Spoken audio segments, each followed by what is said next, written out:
Welcome to ¿Qué Pasa? HSIs, a podcast dedicated to everything Hispanic serving institutions. I'm your host, Doctora Gina Ann Garcia, bringing you the news on what's happening in HSIs.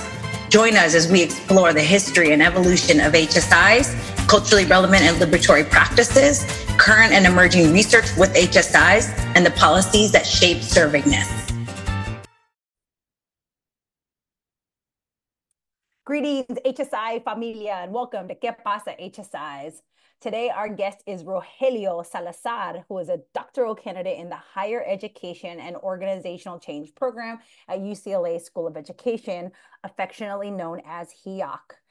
Guided by critical frameworks and methodologies that center an intersectional lens in interrogating P through 16 policy, Rogelio's research demonstrates how policies, organizational processes, and practitioners can disrupt or exacerbate existing educational inequities. Rogelio's research agenda entails 3 strands. 1, interrogating dual enrollment or DE and state promise programs, specifically the ways that racially minoritized students benefit or are disadvantaged.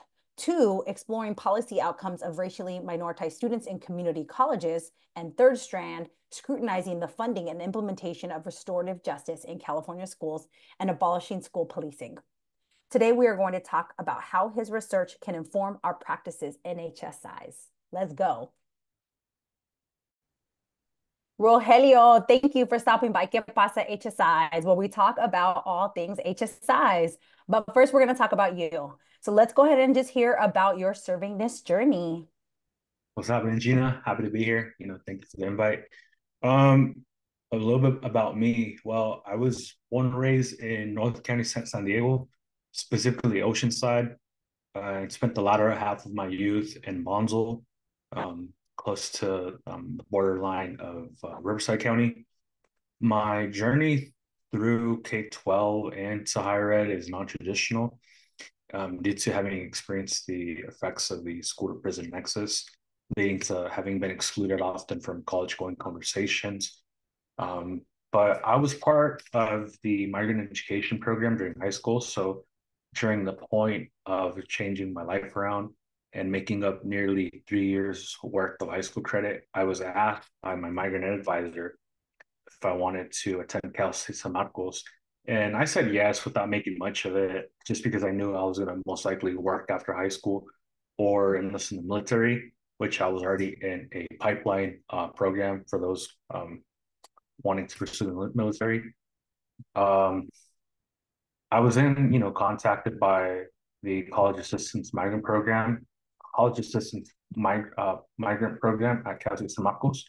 I participated in their summer bridge program.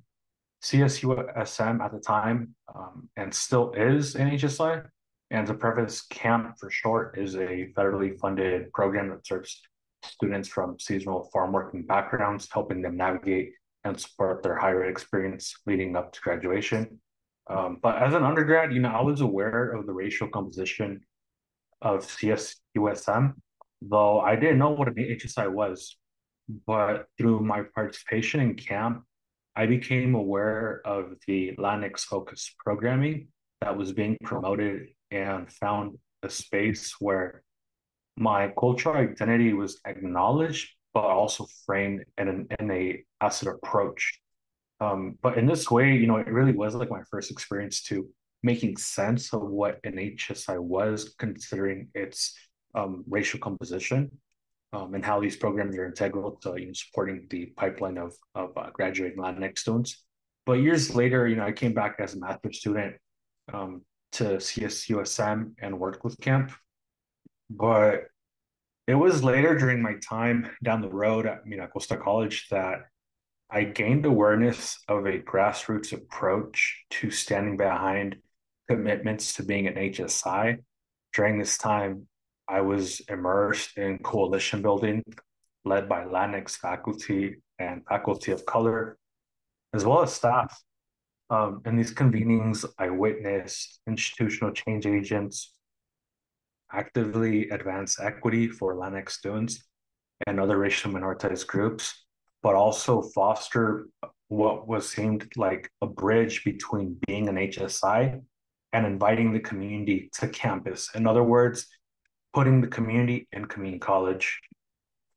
But after spending some time in the Cal State and California community college system and K-12, I joined in 2019 the Childless Research Collective at San Diego State, led by Dr. Eric Felix. This was actually during Eric's first year at SDSU. This collective focuses on investigating and producing racial equity focused community college research. Most recently, we released a report on guided pathways. But in recent years, I spent time at the Public Policy Institute of California and the Education Trust West, where I supported their work on post 8705 and dual enrollment in California. Later in 2021, I started my PhD program in higher education and organizational change at UCLA, where I joined Dr. Rios Aguilar's lab. I'm now a candidate entering my fourth year and collecting data for my dissertation on dual enrollment. Along the way, I also worked alongside Dr. Jimmy Wright Kim at the University of Michigan, which we recently released our paper in the Journal of Higher Ed on categorical program funding in the California community college system. Awesome. Thank you for that. I mean, of course I get excited about the when HSI comes into your consciousness, but the fact that you said grassroots leadership and faculty, right, leading HSI initiatives, I'm like, yes, that's the kind of stuff I talk about. And I'm like, that's the kind of stuff we should be doing, right? That it's more than just the designation. So I love to hear that, right? That like, yes, there is good stuff going on, because I think sometimes we get caught up in like, this is hard work and it's not moving fast enough, but like people are doing some pretty awesome stuff. So but thank you for that. And I would say camp, I always talk about programs that are like historically serving this. Camp is one of those historically, it's serving this, right? If I had to say that, like categorize certain programs that have been doing servingness in the way I think about it, right? That like really centering the students' identities and ways of knowing, Latine students' identities and ways of knowing, that would be one of them, right? It sounds like you had some experience there. So thank you for that. So let's talk about your research. One of the reasons I wanted you to join me on the show is because you are conducting research that is completely relevant to HSIs and especially HSI community colleges. As you mentioned, you're even working with like the Chales crew. I know that's the focus, right? Y'all focus on equity, policy, and community colleges, right? Specifically. But one dimension of your research is dual enrollment. And I think that's a really relevant topic, particularly because the Department of Education a few years back, that was one of their priorities, right? So we did see a good number of HSIs now elevating a focus on dual enrollment because it did become a priority, right? And so I want us to talk about it, right? I want us to talk about what is the research telling us about what we know about dual enrollment and best practices. So tell us first just basic, for listeners, making sure we're on the same page. What is dual enrollment, and what are you learning about its potential to increase access to higher education for both Black and Latine students? Yeah, definitely. So dual enrollment emerged in the 70s as a way to provide academically advanced students access to college courses. But there's really various iterations of dual enrollment, with the most common being high school students having access to community college courses. Of course, four-year and private institutions have their own variations of dual enrollment as well. But the benefits of dual enrollment are saving money on college. In California, tuition costs for dual enrollment courses are free, and textbooks are covered depending on the agreement type between the community college district and the school district. Often these agreements are really based on who pays for what and what courses will be provided. But second, you get to earn your AA a lot quicker. Students sometimes complete general education requirements by the time they graduate high school and go into undergrad with an AA in hand and transferable credits. But three, you get early exposure to college life and academic expectations. Students really understand, what it's like to be in college and what it's like to be in that college classroom. So by the time you get to undergrad, you already have that social navigational capital to, go about your undergrad experience. But, to go back on what I'm finding with regard to increasing access for Black and Latinx students. Just given existing quantitative DE literature, which really pulls on large data sets, DE increases the probability of persisting through post-secondary ed and graduating among racially minoritized and represented students. However, nationwide, there's sparse participation by both Black and Latinx students, including other racially minoritized groups. But in my research, I delved into the implementation of DE using a qualitative approach, precisely examining DE's, dual enrollment, DE for short, my bad, DE's racial implications on Black and Latinx students. Additionally, due to the representation of these students and gaps in equity and dual enrollment reform discourse, I investigate how DE staff make sense of equity within DE and engage in equitable practices through DE services, supports, and collaborations. But through my recent paper, I found several factors that play a role in increasing access for Black and Latinx students. First, while we assume that DE alone remedies college readiness concerns, my study found that advising is instrumental, specifically in how it is conducted. For some Black students and first-generation Latinx students, being in DE spaces may lead to their first engagement in post-secondary ed and career conversations. The DE staff I interviewed suggests that for these students, these conversations are often not had at home. I still remember vividly some of the students saying, "Hey, we don't talk about this at home." And again, it goes back to, parent education, and also being, proximity to folks that have those degrees within your community, which, could be a barrier to knowing how to navigate DE and really just post-secondary ed, in which why DE is important. But as an advisor, it's important to explore these areas with students conversationally, enabling them to have agency. But, you also want to use your intersectional experiences, such as being first gen or from the community, so students see themselves reflected in you. As one participant noted, students are prone to having staff from the community college present, but not always engaging with them and getting to know them and their interests. So really what they nudged is that you want to talk with the students, not you talk to them. In other words, it should be conversational, and you should really take the time to understand what their needs are and what they know. But second, active involvement by high school and district staff is crucial. In some DE programs, meeting bi-monthly with both K-12 and community college staff was integral for discussing data, student recruitment practices, and outreach strategies. This involvement led high school staff at two sites to actively check up on students' grades, assignments, and refer them to services at the community college, while routinely participating in conversations on how DE can be improved to increase Black and Latinx DE participation success. But last, hosting DE orientations for both students and staff is key. DE staff emphasize the importance of educating parents about DE and its benefits to gain their support. It's also crucial to host these events in multiple languages and ensure that marketing materials are available in multiple languages. So I think really just to summarize this, it comes down to active involvement by the K-12 partner, as well as bringing forward, equity mindedness into how you frame student outreach. Okay, thank you for that. Whew, you gave me a lot to think about, and I have so many questions about dual enrollment. But one of the things I want you to go ahead and clarify for me and for our listeners is dual enrollment offered? Is it mandatory? All the community colleges have to offer it, both in California and beyond, because I know you focus on California. And then how do students at the high school level even find out about dual enrollment? I think for one, it's not mandatory, but based on the chancellor's recent vision specifically the Vision 2030 of the California Community College.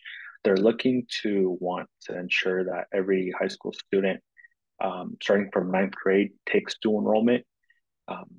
We'll see how, dual enrollment develops, just because at the moment, there are equity concerns, which one I'm investigating. But, the ways that students learn about dual enrollment opportunities, either one, a community college has a designated dual enrollment team, which consists of a dual enrollment advisor, coordinator, and director. And they oversee, the marketing, recruitment, facilitating orientations for students and families, and helping the student with any issues they have. But two, sometimes this isn't the case with all community colleges. And as a result, it could be, the director of outreach slash early college programming that oversees dual enrollment and takes on the marketing slash recruitment.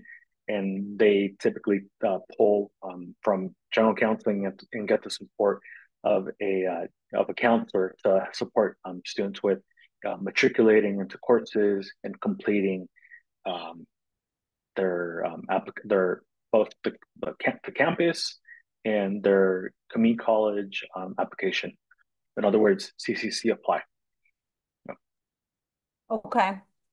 So you mentioned you've been looking at some inequities. I know you've written about inequities. Tell us about that. So it sounds like a great opportunity for access, right? Providing access to college for students that are in high school level. And like you said, traditionally not on that pathway, maybe to high school or into college. But what are the inequities that you're starting to notice?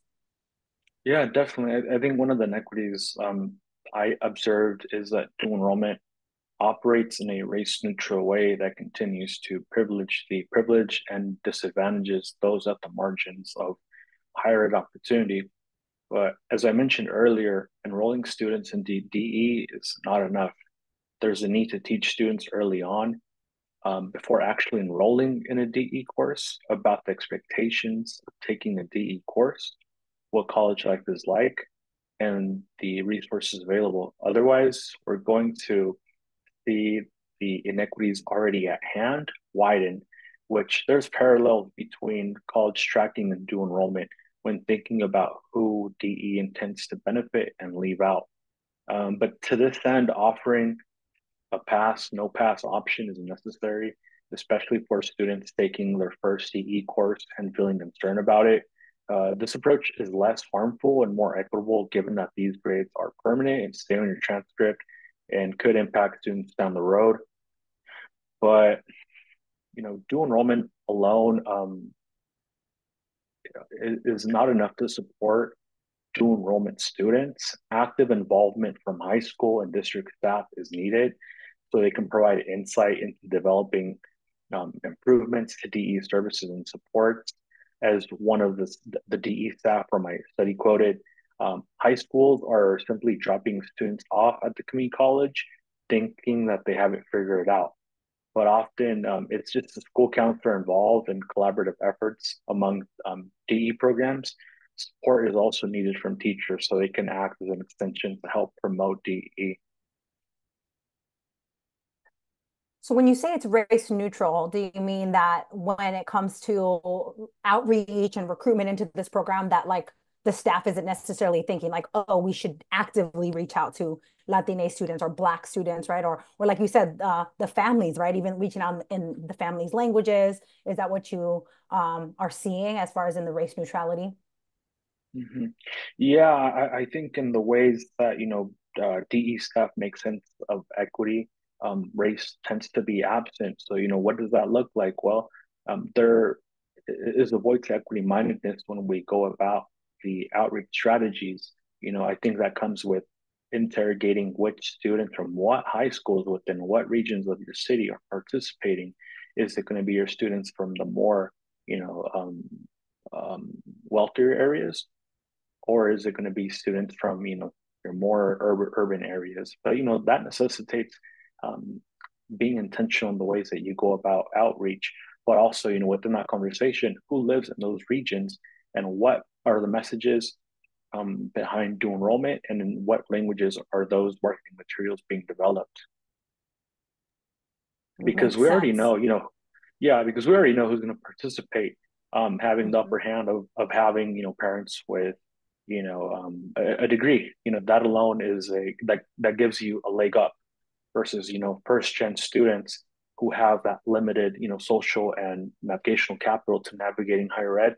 It's much more challenging. That's why DE needs to be um, um, pivoted towards a more equitable direction to be cognizant of who's being left out. And that, essentially playing into the ways that we design recruitment, advising, outreach, and at the same time build on the higher ed competencies, such as knowing, office hours, resources are available, and that sort. Absolutely. Yes. Okay. That's good to know. Yeah. When you said for having a college educated parent, right? Immediately I was thinking like how in learning more about dual enrollment, I have an incoming 10th grader, right? I'm already thinking like I want my kid in dual enrollment, right? But I have access to this knowledge, right? Like we're having a whole conversation on my podcast, right, about dual enrollment. And so yeah, just having the knowledge that this even exists.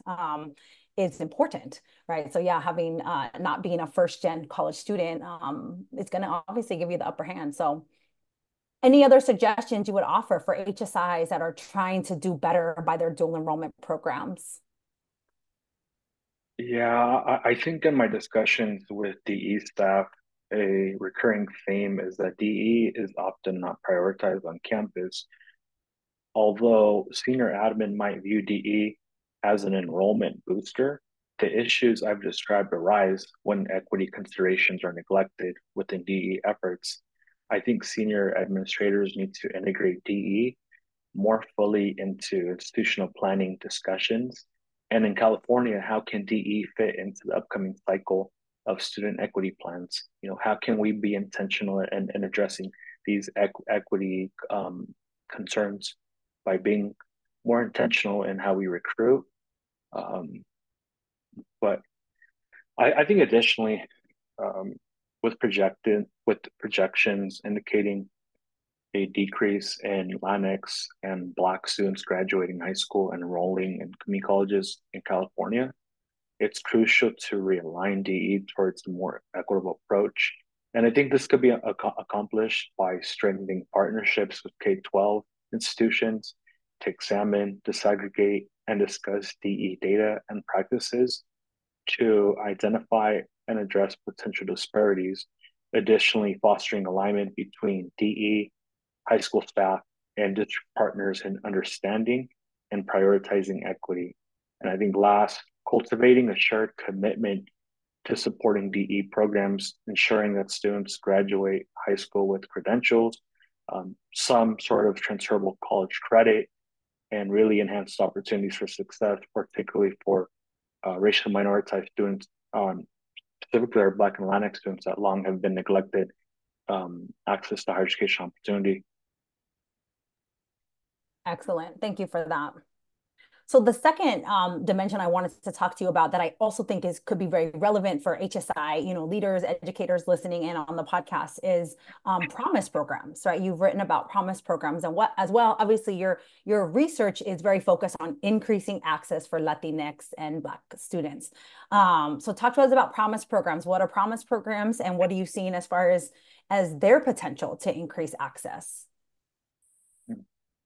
So, promise programs initially, arose in response to nationwide shortages of state funding for higher ed and affordability challenges faced by middle-class families.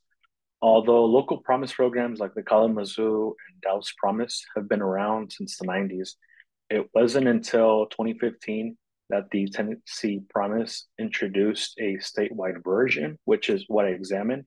Statewide promise programs typically use a last dollar model where students first apply for federal aid before receiving promise funds to cover remaining costs.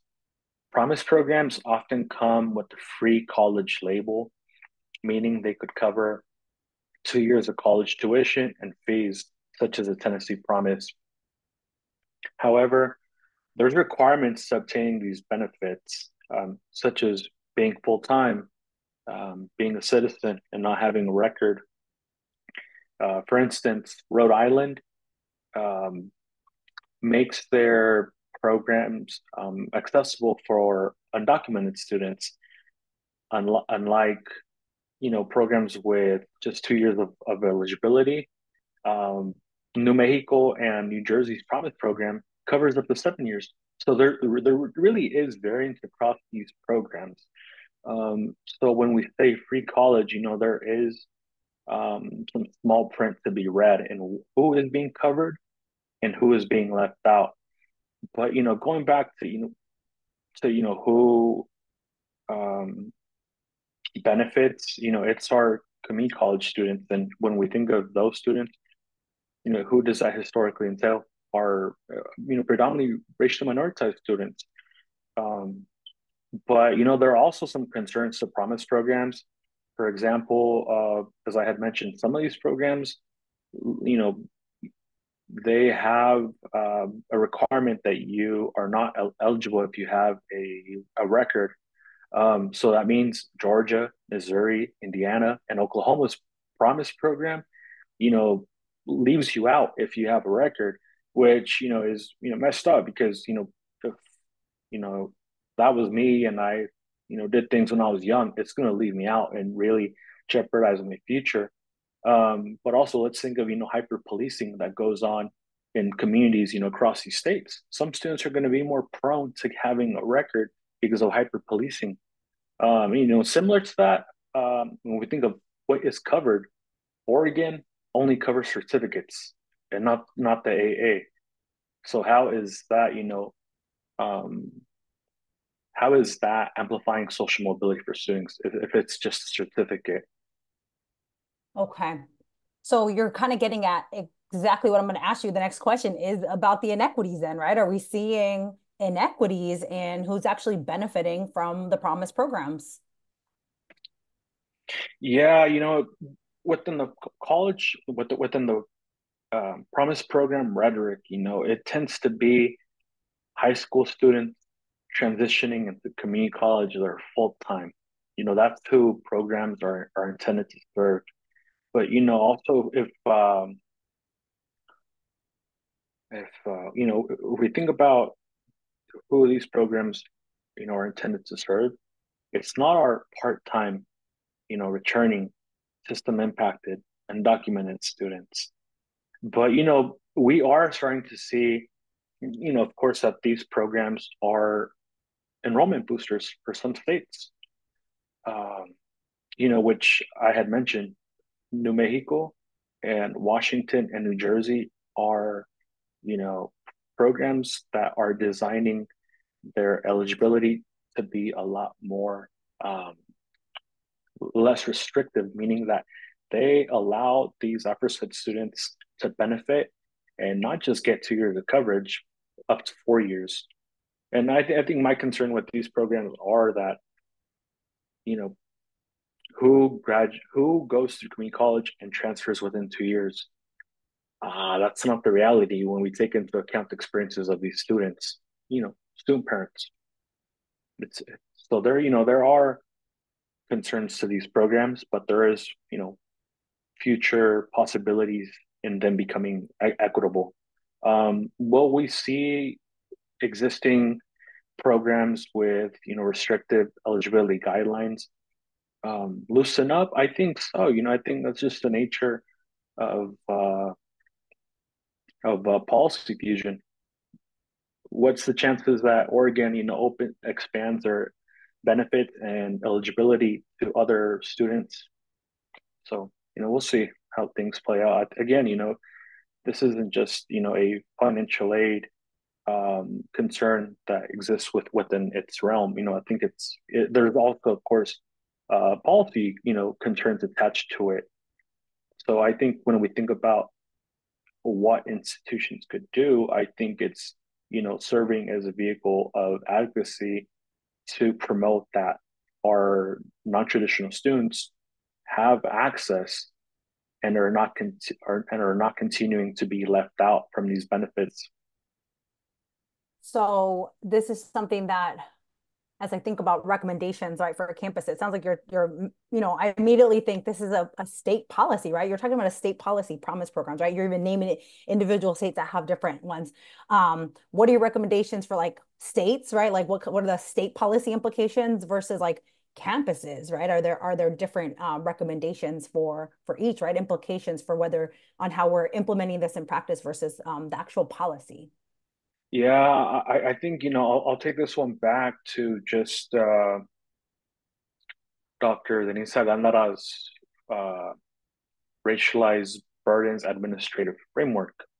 And I think they might have done some work already on this, but, we, let's say, we have this,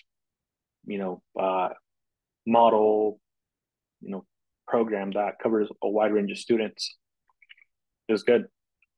But let's go back to the implementation, this and how students, matriculate into the program.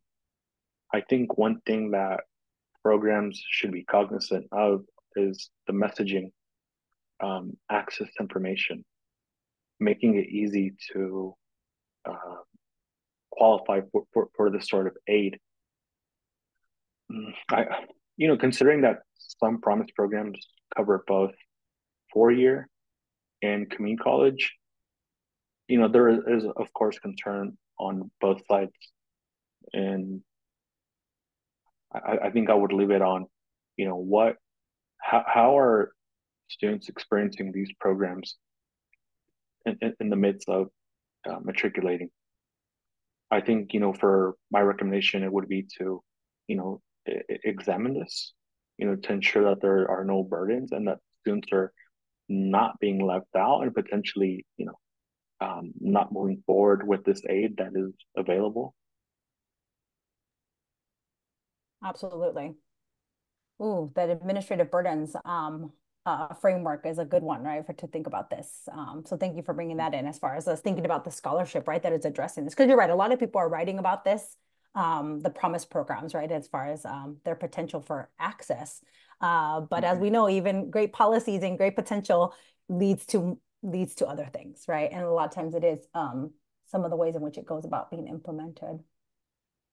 All right, so let's turn the conversation to mentorship.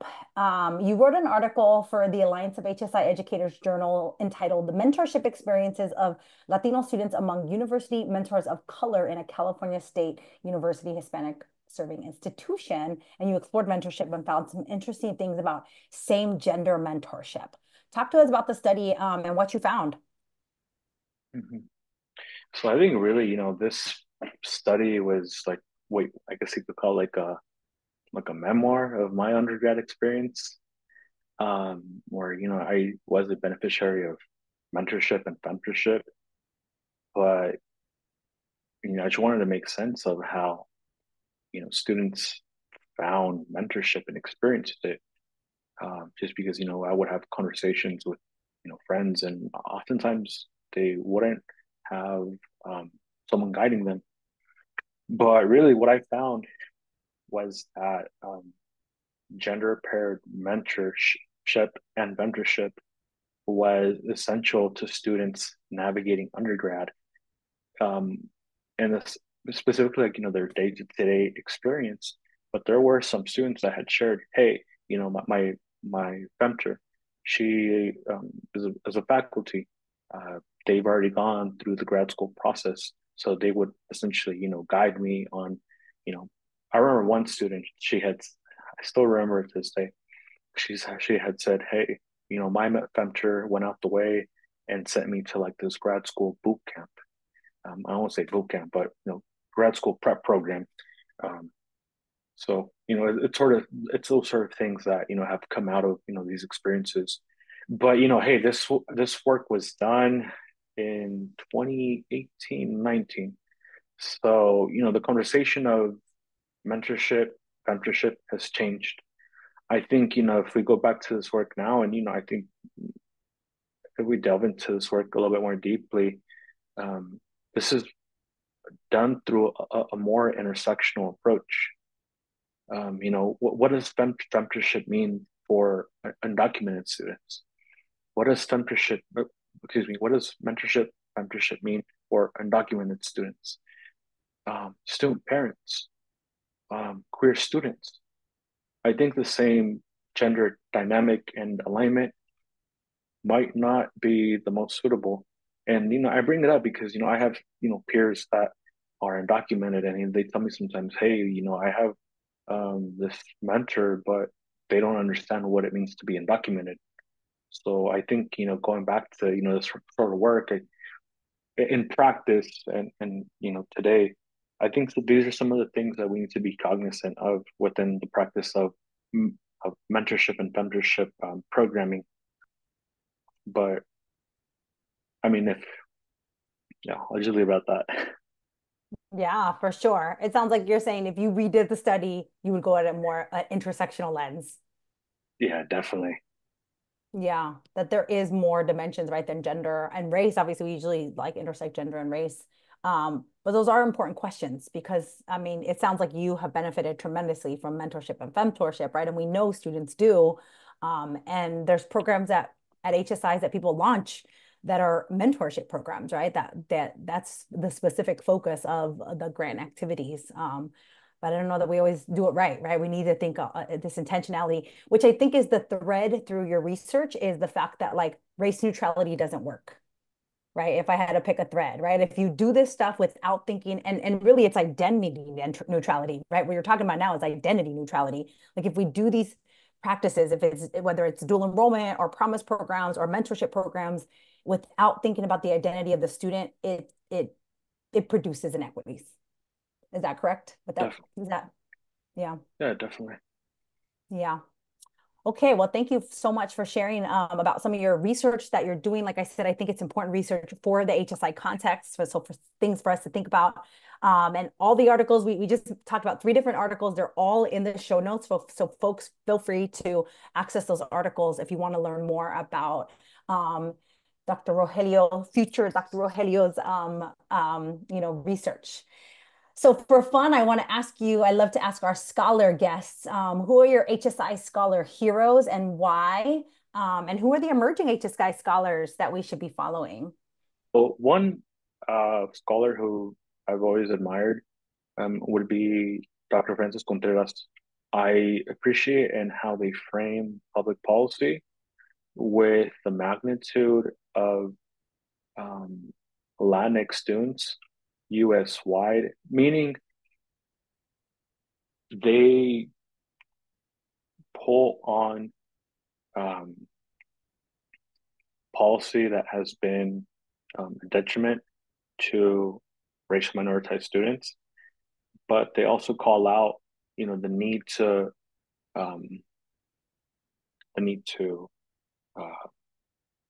implement policy that is cognizant to racially minoritized groups. And in her work, Latinx students.